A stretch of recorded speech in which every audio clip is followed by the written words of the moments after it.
নখের ফোলা ভাব, একদম, যাকে বলা হয় ক্লাবিং, CLUBBING, ক্লাবিং।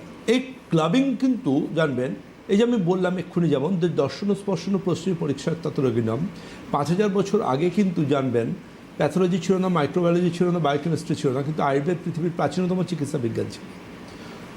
জন্ডিস দেখা হয় চোখের ওপরের পাতায়, হলদেটে হচ্ছে কিনা।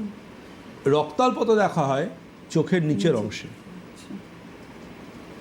তেমন একইভাবে কিন্তু ক্লাবিং অর্থাৎ নখ ফুলে যাচ্ছে, এটাতে কিন্তু বুঝতে হবে তার শরীরে অক্সিজেনের ঘাটতি হচ্ছে।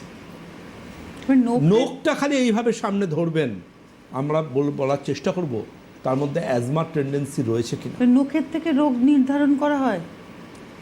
5000, সবচেয়ে মজার কথা, 5000 বছর আগে আয়ুর্বেদ চিকিৎসা বিজ্ঞান এটা বলে গেছে। আজকের সায়েন্স বলছে হ্যাঁ সত্যি